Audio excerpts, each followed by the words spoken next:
road to be a millionaire in all 6 aspects of health. That's right, it's not just about a big bank account. Every week, we share tips to improve your physical health, mental health, social health, spiritual health, intellectual health, but obviously, we do your financial health too. Today, we are focusing on how to improve your financial health with home ownership. If you have never seen Millionaires Are Made, this is the show built on the fundamental beliefs that every person you meet knows something you don't, like my shirt says.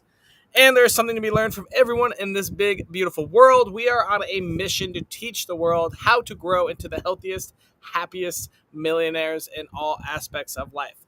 To do that, we've got 3 awesome guests who are going to give us 3 awesome tips on how to improve your financial health with home ownership. Audience, this is a very interactive show. Please feel free to comment and ask questions. We ask them live on air so that you can get your answers right away from our guests. If you want to be a guest on our show, check out the link we're dropping right now. We'd love to have you share some knowledge, help the world grow. And if you have a topic that you're struggling with, maybe you're lost, maybe you're not sure on how to do something, let us know. We're always looking for topic ideas and we are running low, so we would love to have as many as possible. If you love what we do, free growth info. I do one-on-one coaching as well. It's free. We're dropping the link right now. I'd love to see you sign up and come hang out with me. All I do is spend all day, every day learning from experts. And then I tell you everything I learned. Congrats. We do have merchandise now. We love it. This is our shirt.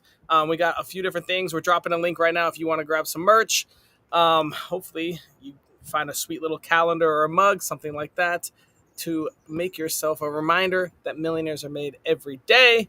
And without further ado, I would like to extend a huge thank you to our sponsors today.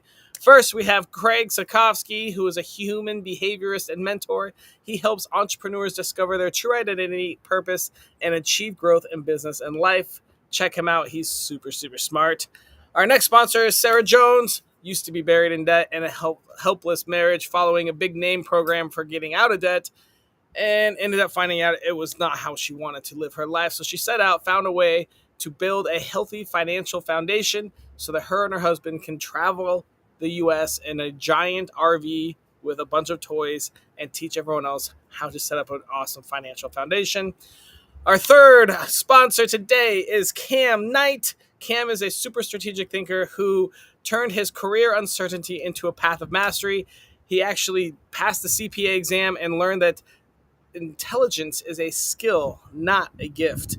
So now he's on a mission to teach everyone how to learn faster, think sharper, and achieve more. And our final sponsor for this episode is our awesome friend, Jeremy Roderick.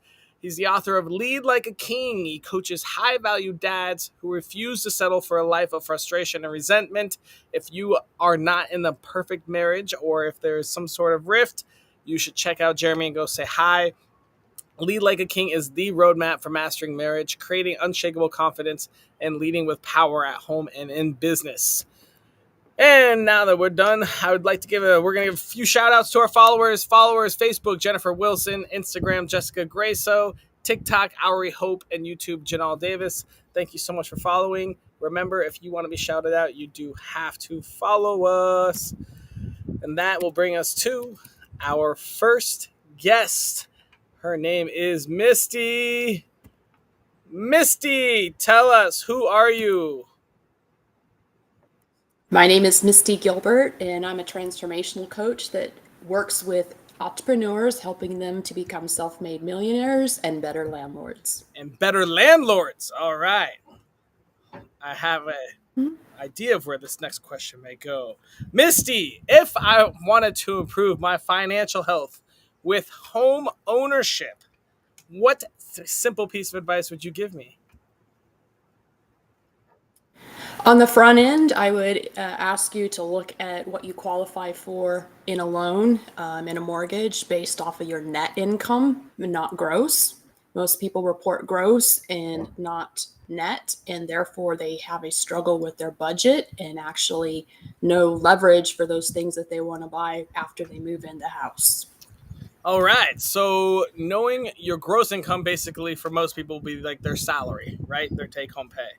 And you're recommending to focus on your net income, which is subtracting your expenses.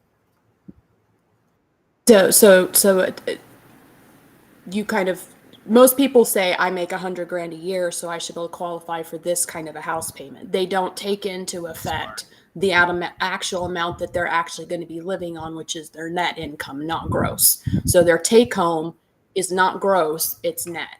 And most people refer to, well, I make this much money in underwriting, and will usually work off of the summary sheet is based off of gross, not net.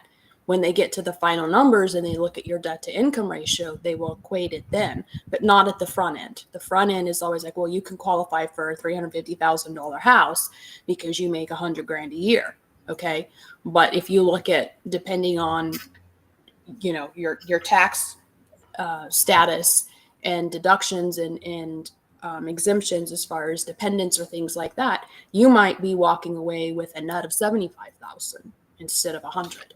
That's a huge difference to be making a financial commitment on. What are some If things? you work off of net, Go ahead. What are some things that would change your income from 100,000 to 75,000 from your gross to your net? well, I mean, depending on what you're putting in as federal withholding, so either estimated quarterly tax payments or federal withholding works the same way on a W-2, an employee. And any other deductions that you might have if you're doing pre-tax expenses, it's going to lower your tax threshold, but that's actually going to be money coming off of your gross. If you're paying into any 401k plan or a Roth or an HSA or any of those kinds of things, that's money going out that's going to come off of your deductions. The number of dependents you have changes your Social Security, Medicare, and federal withholdings, right? So if you do 0 versus 6 dependents or whatever, all those numbers change. So if you're looking at 100 grand versus, even if, let's just say, you're only paying $10,000 in taxes coming off your paycheck, well, instead of 100 grand, now it's at 90,000. Those numbers make a difference when you're looking at your budget. If you allow for off of net and work with you creating space, then you're going to have the ability to put more towards principal each month. If you pay $100 towards your principal each month, you're going to lower your interest paid on the loan. You're going to knock off, on average, just even $100 will knock off approximately one payment by being consistent on that through the whole year. Yeah, one payment. So, I mean, obviously it depends on your loan amount and all those kind of things. But like if you look at in 12 months, if you made $100 extra principal towards it, you will reduce your loan by one payment. So basically, if you're maxing it out at your gross and you're budgeting off of gross, but that's not really what you're living off of, you're going to have a discrepancy and it's going to feel tighter than it really should be because your numbers are not being based off of the actual figures you live on. So my recommendation is to not apply for loans based off of gross in your mind. Even with the numbers you give them net. So you have that live less than what you can max out so that you have the room, because once you move in, there's repairs and maintenance many times if you're not buying a brand new house. If not, you're going to suddenly want, curtains or new lamps or new decor or new couch or something different to spice up this first-time home buyer potentially, or if you're starting a relationship and you're moving in together. All these things are really exciting, but if you don't have the give in your budget because you've based it off of gross and not net, you're going to have a huge discrepancy and be extra tight in your finances. So that's my recommendation, is to how to get ahead from the get-go by living on less than you actually make. And look at what your net income is. I like it. If you want to take it one step further, you could even take 5% of your net or gross and put it into savings or investment and then buy your house, assuming that that's going to be gone every year. Misty, where on your life journey did you learn this tip?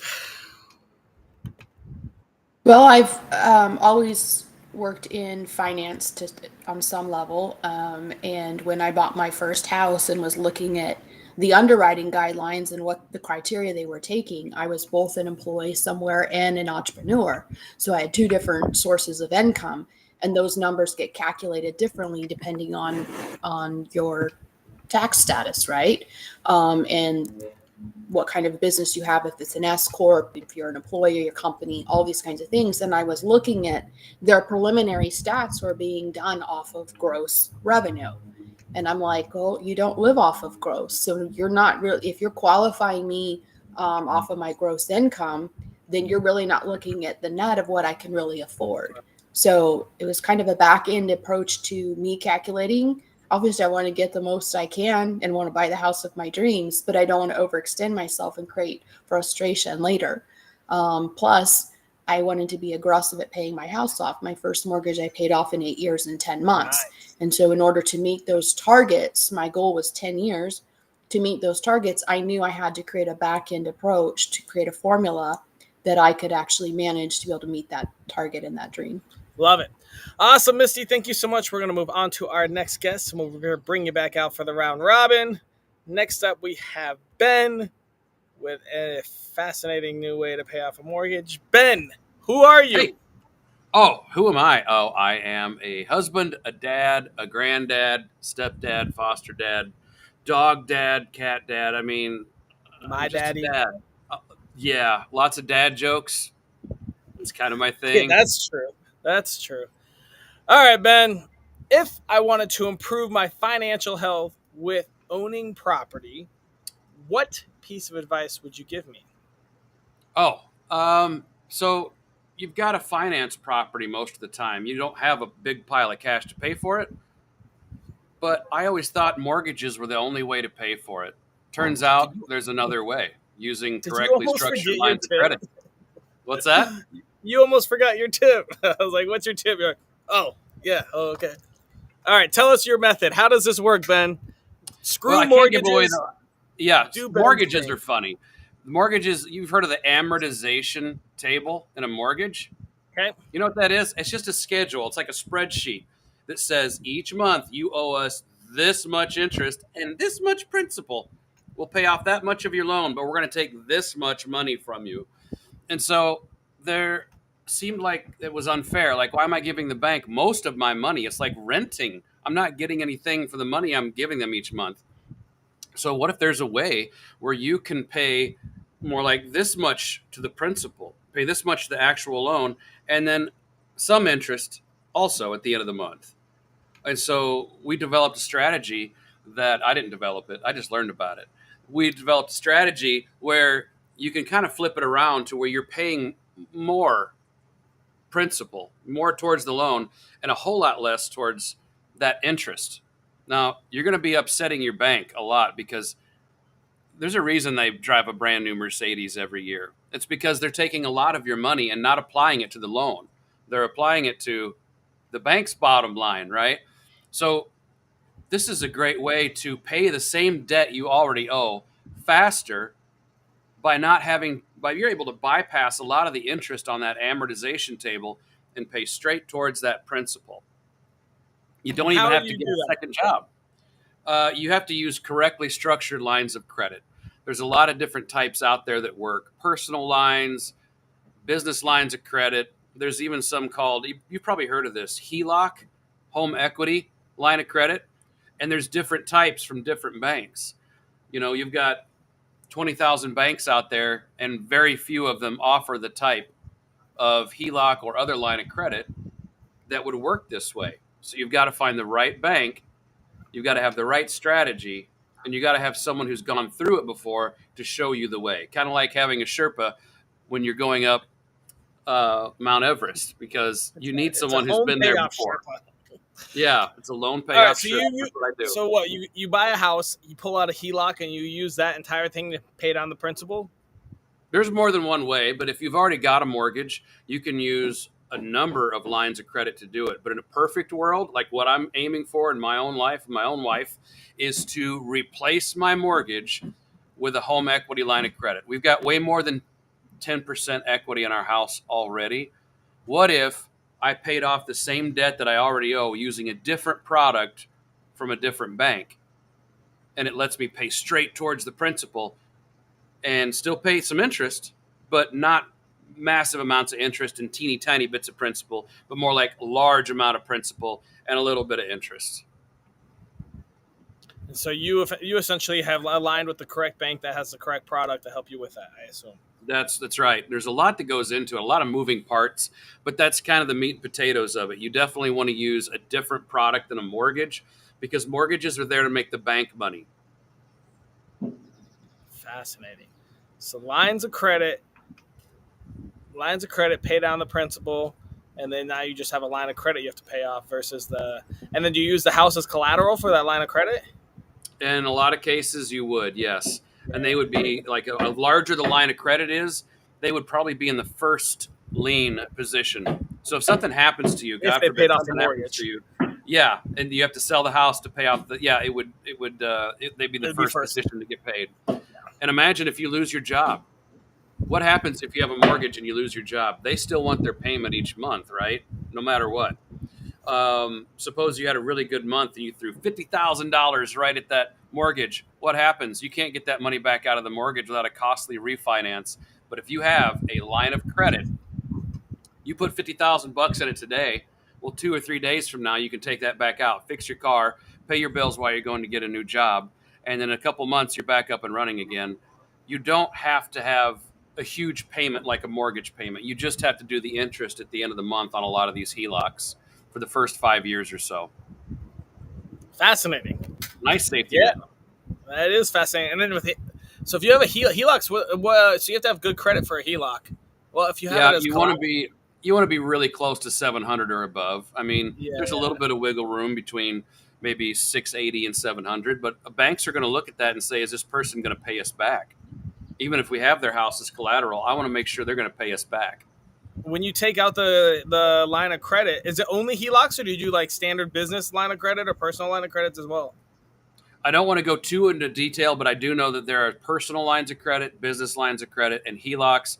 And depending on your situation, you may only use one of those three, or you may use all three, and your money just kind of goes in circles like this, not paying any interest or paying very little interest compared to what you would pay with a mortgage.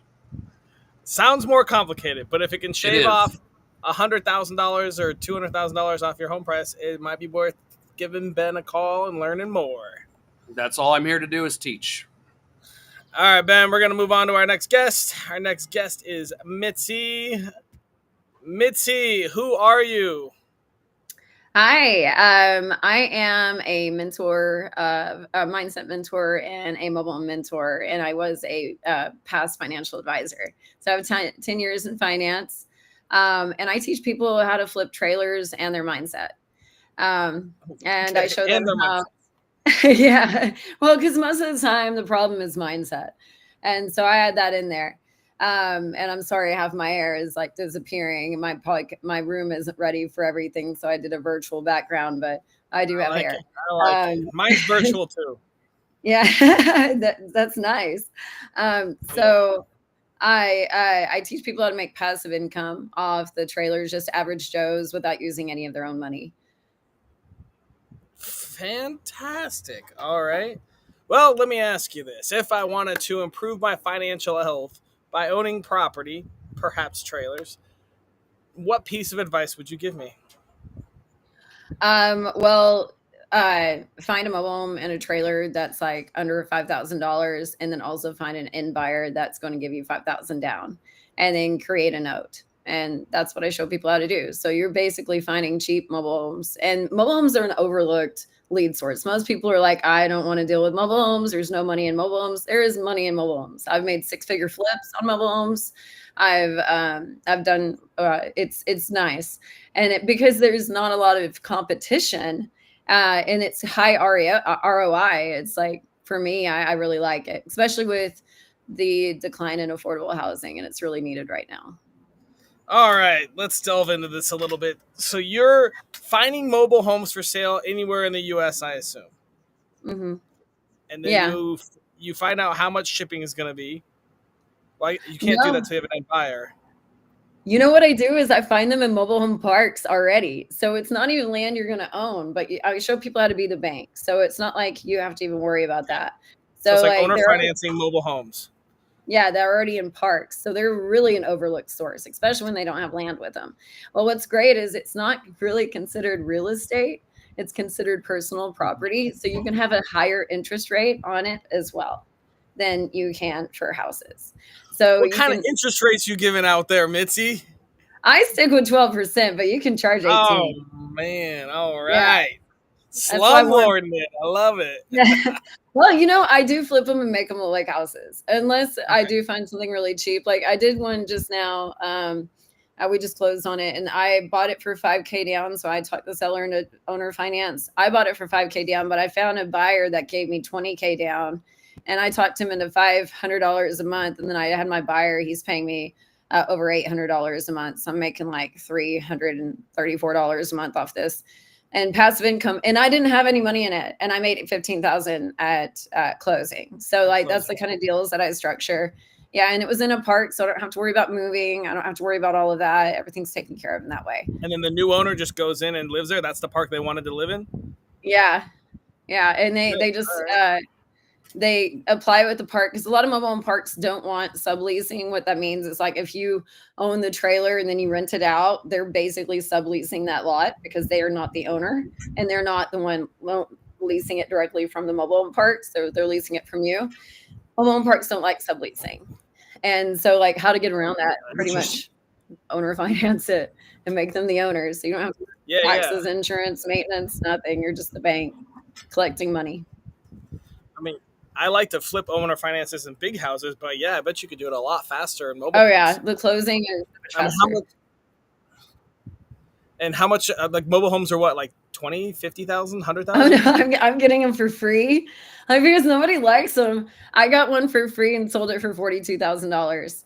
I got another one for $4,500, sold it for $15,000, just real quick. But I go for like free or really, really cheap, so that I can or I'll talk them into owner finance and collect a bigger down payment. But my idea is like to get it for hardly anything, because people aren't emotionally tied to mobile homes like they are houses. So you can really talk them down. And there's not a lot of buyers either. So I just have to wait and keep following up, and then I get my price eventually. Look at you. All right. Financial health, owning property, flipping trailers. Do you ever set any of them up as Airbnbs? No, but I was thinking about that. I actually, well, I don't know if I'll do on this one, but I'm doing like a mobile home mansion. So I'm putting a single wide and a double wide together, and then making a hallway between. We're gonna have a courtyard in between it. It's gonna be like pretty cool looking double.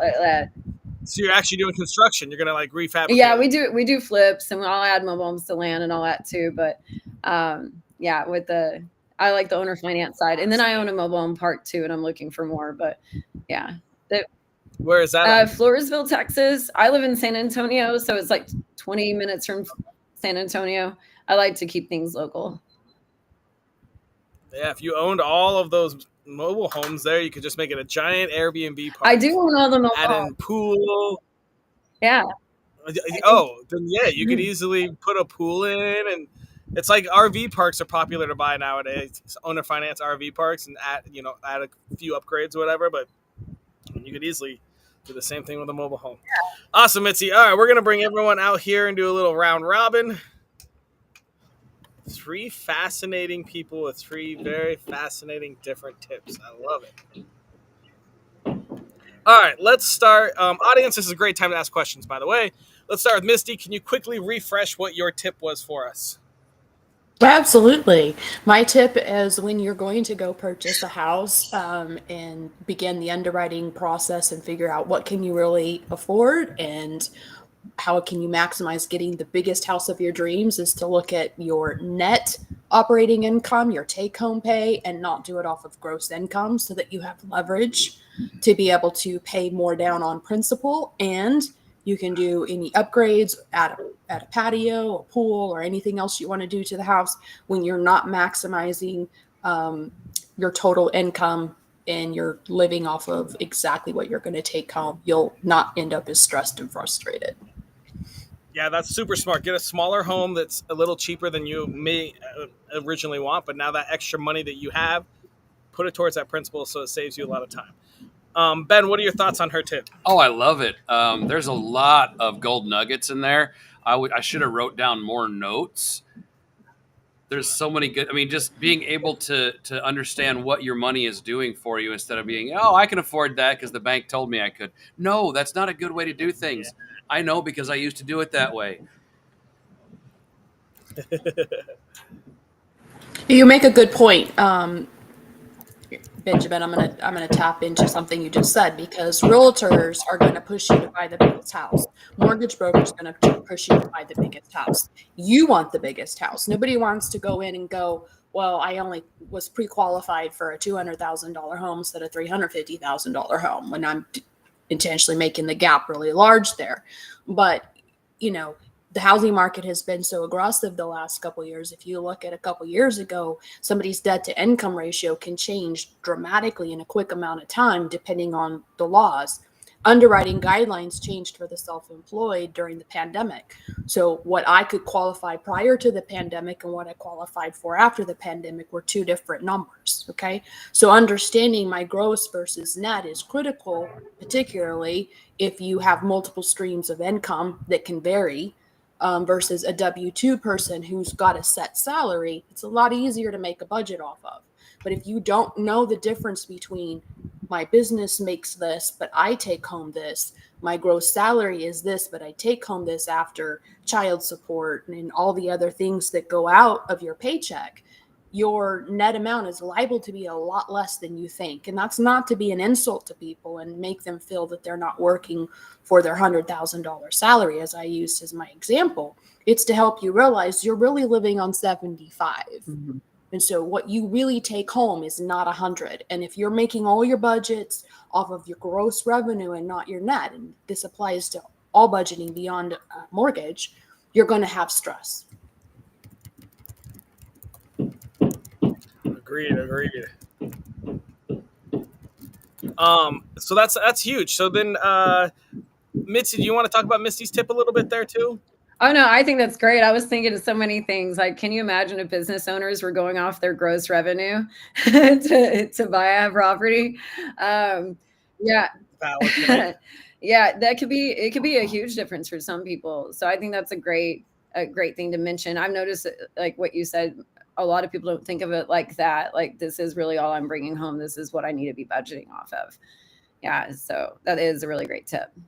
But even the pre-qualification forms, that I don't know if you do it with your mobile homes that you do, but they go, what is your gross revenue? Yeah. That's exactly what it says. What is your gross revenue? It doesn't say what is your take home. I say take home. They are intentionally programming you to be up here and to think, I make this much money, and that's, you make it, but you spend it. It's off the top. It's gone. It's like if you tithe and you think of 10% being gone off of your pay, like it's the same concept. It's gone. You do not have to work that money to work with.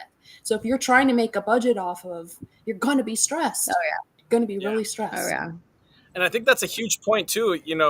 I mean, not only just your take home pay, but you could even shave more off depending on what you want. I mean, like tithing. Mm-hmm. If you tithe 10% every week or whatever, then take your take home pay even lower. You can create your own budget, which I guess is the real point Misty's trying to prove is, you don't take all the money you have and invest in this house. You can take less than that and invest less in the house and that gives you a little bit more flexibility to do whatever you want. More vacations, pay down that principal more, or invest in the stock market. However you want to do it, it gives you a little more flexibility, and you just have to live in a smaller of a house or less expensive house, which realistically is probably good for you in the long term of your life, anyways. Yeah, and your personal house isn't even really considered an asset, right? Most people don't consider that an asset when it comes to investments. They look at that kind of like a liability because you're dealing with maintenance, taxes, and everything else. So like, instead of being house rich and like life poor, have that extra money to invest. Yeah.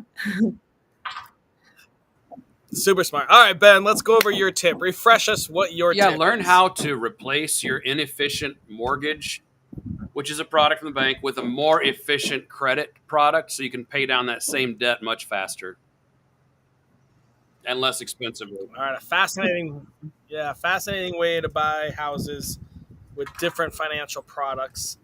And this is definitely, that's fascinating. Because lines of credit are huge, used in business all the time, especially if I've bought extra or investment properties with lines of credit. So I never really thought about replacing my own personal mortgage. Fascinating. Mitzi, what are your thoughts on that? I think that's a great idea. Yeah, that's definitely going to save you money in the end and also make it a lot more flexible. Oh, for sure.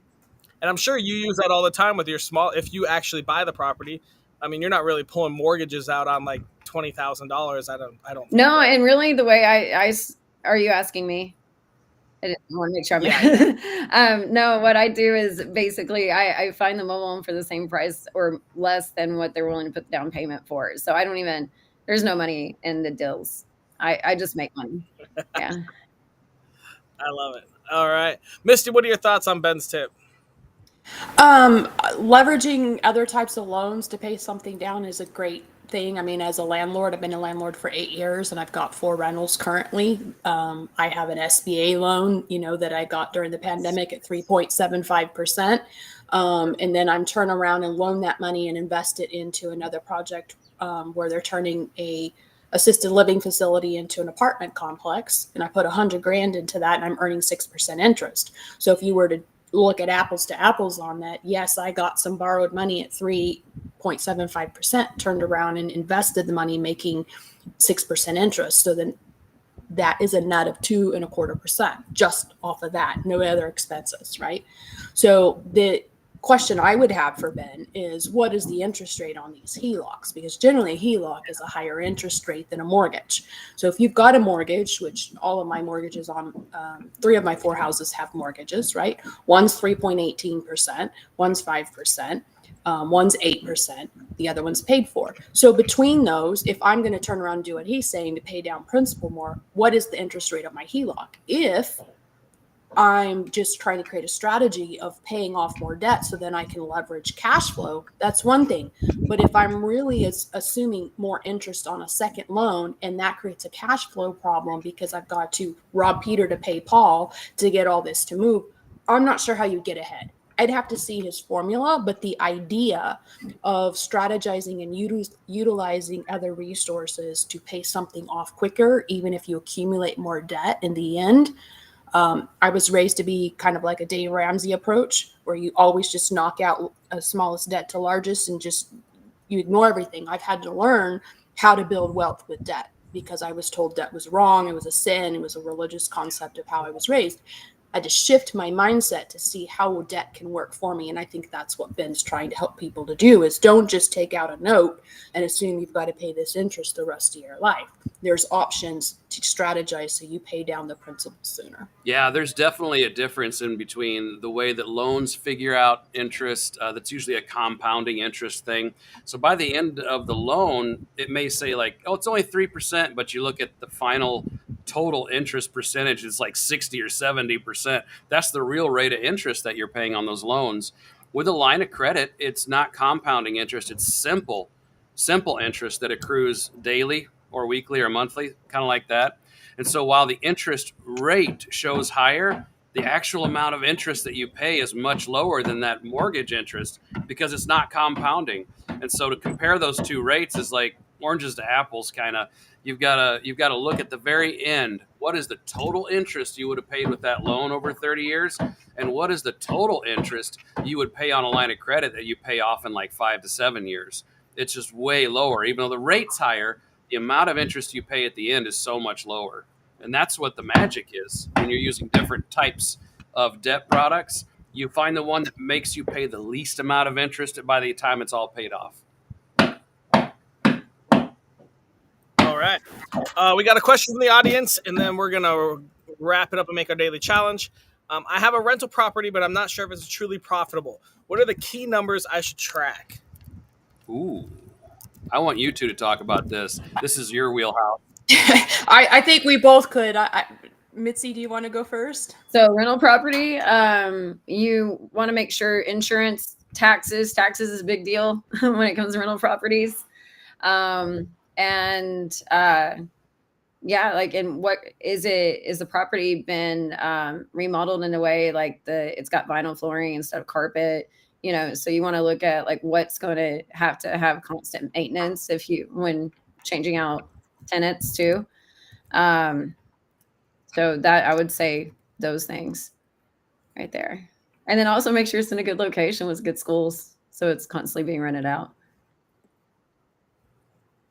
My recommendation to figure out if it's profitable or not is to first look at what is the income that you're making on the property. So income minus mortgage, minus insurance, minus property taxes, minus planned repairs and maintenance, routine repairs and maintenance like air filters. If you yearly have to do your septic system or anything like that that's an ongoing repair, you want all of those, then that's your net profit. You can do it by the year, you can do it by the month. You need to run both because cash flow is monthly, but you need to look at it yearly for tax purposes. If you're improving the property, you got to understand, is this a depreciable expense or is it a direct cost expense on my taxes? So capital investments, improvements that are for cosmetic or overall building up of the property is not tax deductible on your P&L. It's a improvement to the asset, which gets depreciated over time. Houses get depreciation at 27 and a half years. So if you're looking at true numbers, you've got to also keep that in mind because your cash flow will go out for these capital investments, but it's not going to be a deduction on the P&L. So when you look at true numbers, you've got to understand what are your operating costs off of that income, and know your profit margins. Everybody's going to have a different number. You can use an app called Deal Check to input your numbers, and it'll give you a quick assessment of your property. For me, my target, I don't look at buying a property less than a $250 a month cash flow. That's not lucrative, and a lot of people in today's market are going to disagree with me and my number, going to say you need at least 500. Again, it comes down to, for me, all my properties were first primary residence and I lived in them. So I know what they need and how they were taken care of and what was done to make their bones perfect. Okay. So when I move out and turn it into a rental, it's not the same as me just buying a piece of trash down the street that I rehabbed and quickly got up and running. Okay. So you don't know what the sewer system is going to do. You don't know what the AC is going to do during the middle of summer in Texas. So knowing your true numbers comes down to several things, and understand that when you have rent coming in and a mortgage on it, your principal is not really considered an expense. So profit between what's on your P&L and on your tax return are going to be two different numbers. So knowing your true numbers, know them on a monthly basis, know them on a yearly basis, and figure out how much you're going to need to set aside for a cushion. And know what your rate of interest is going to be on that too, because that's a legit expense. If it's something you can write off on taxes, it's definitely an expense. And if you can switch from using a mortgage to more of a credit product, a lot of times, if there's enough cash flow, you can get it paid off faster, and less of the money that you're paying in goes into the pocket of some mortgage banker that doesn't even know your name. It goes towards the principal. It goes towards that actual loan. So you pay it down faster with the same money that you were paying in anyway. And that's a huge benefit because it's paid off faster, and then you're into the gravy faster, right? That money is just coming in as rents, and you're not having to pay it out to a bank anymore. So definitely look at what kind of rate of interest that you're getting with the credit product or the loan product you're using to pay for that property. All right, guys, it's time to come up with our daily challenge here. It's got to be a task or series of tasks that take less than 5 minutes a day, costs $0, and is available to anyone in the world to help us improve our financial health with owning property. What do you guys suggest? What about improving curb appeal just with sweat equity? Just going and working on the front of your house. You can use a shovel. What if you don't own property If you yet? don't own property yet, suppose you live in an apartment, you can still do that kind of work. Plant flowers, pick flowers somewhere, plant them here. Make your landlord happier. Maybe in response, they lower your rent a little bit or give you a free month at the end of the year or something like that. Or don't raise it. Or don't raise it. Okay. All right, I like that. Improve your curb appeal. I would say, in line with my tip, start looking at figuring out what your net income is and what kind of a property you want to spend in a mortgage every month. How much of your take-home pay do you want to put to where you live, instead of just making it the standard of living that a mortgage is $2,000 or whatever your number is. Figure out, I would like to have this much of my portfolio take-home pay going towards my residence. And of that amount, I would only like to be paying 5% interest. How much money do I need to have set as a cushion in my savings account so I can put down a bigger down payment so that I can get a better interest rate? Or what do I need to do to my credit to improve my credit score so I get a better interest rate? Or what area would I want to buy a house? And start looking at the information online, realtor.com, zillow.com, figure out what are zip codes I want to live in. How much do these properties appreciate? Do they kind of stagnate? Are they 3.2s? Are they 2.2s, 2.1s? Are a lot of apartments? How quickly do these properties turn over? Are there other fees because they're in an HOA or a subdivision that has other dues and subscriptions, if you will, to my cost of living? What would probably be my return on investment if I stayed here 10 years, or if I stay here till my kids have graduated high school, or I choose at that point in time to turn it into rental like I have, these numbers will help you figure out the lifestyle you want to live. And if you choose to make a plan with your money, you're going to have much more peace and feel confident in your structure to pay down your debt and have the lifestyle of your dreams. Research. I like it. Yeah, research. Look into a house that you may want that's for sale. Look into it, see what it cost it is, all the bones, all that kind of stuff, and then look into a financial product. I would say mortgage, but since Ben's on here, we got to just broaden that horizon a little bit. But I know there's a lot of financial, even mortgages out there that are doing like $1,000 down, get into a house. Obviously, they may not be the best for you, but there's also down payment assistance with like CHASA and stuff like that. There's a lot of freaking programs that do a lot of different things. So at this point, it's just you're going to have to start researching and figuring out what's best for you. Yeah. Awesome, guys. Well, thank you so much. We're going to wrap this up. I knew it would go long. Mitzi had something to share let real Mitzi quick, talk. Austin. No, it's okay. I was just curious what the question was. I missed the question. I was reading the comments. My ADHD kind of went off. So I just totally missed your question. What was that? I think we just came up with our daily challenge. Oh. Something that takes less than 5 minutes a day that'll help us improve our financial health by owning property. Look for mobile homes on Facebook Marketplace and offer. There you go. Go compete with Mitzi and buy your own trailer. Awesome. All right, guys, I'm going to wrap this up. Thank you so much for coming out again. Big shout out to all of our guests. We've got an awesome daily challenge. So it's a lot of research, right? Buying a home is a complicated process. There's many ways to do it. We just learned from Ben that you don't need a mortgage. So maybe give him a call and do some research on how that works and if you qualify for it. What else we got to do? Research a house near you. See what houses are going for. Some of you may have never looked or haven't realized how much prices have gone up or gone down if you're in certain areas of the world. Whatever. The number one thing about home ownership is definitely that it's one of the biggest tools to wealth. I mean, I think every millionaire in the world or everyone that's successful, top 1%, all own property, right? You get cash flow if you're doing it right. Misty talked a lot about your numbers. So as long as you're making money every month, yada, yada, yada, you've got cash flow. So that's increasing your income. But the second big thing is you're also building equity. So if you do a traditional mortgage, I'm sure with Ben's credit solution as well, each month that you're paying, you're building more and more credit and more equity. At some point, you can pull that equity out with a cash out refi or with a HELOC or thousands of different ways. But there's so many financial products and mortgage products. Let's spend the next week learning about them, or at least connecting and meeting with people that have learned about them, because I've bought 11 properties, and I think each one I bought differently. My first one I bought with an FHA. Second one I think I bought with I think it was conventional. Then private money. I've done owner finance. I've done straight cash. My favorite right now is owner finance because it's easier to get in and out, and it's more of a private deal rather than getting the government regulations. It sounds like Mitzi does a lot of that with her trailers too, but there's tons of ways to buy a house. Shit, you can crowdsource a house. You can, I've done presentations on this. There's about 11 different ways to buy a house. If you want to catch my presentation, shoot me a DM. I'll send you all the info I got. But there's like 11 different ways to buy a house, and I've done like pretty much all of them, I think. So there's a lot of information, a lot of research. Go follow, check out our guests, message them, ask them about their ways. Obviously, it's succeeding for them and working for them.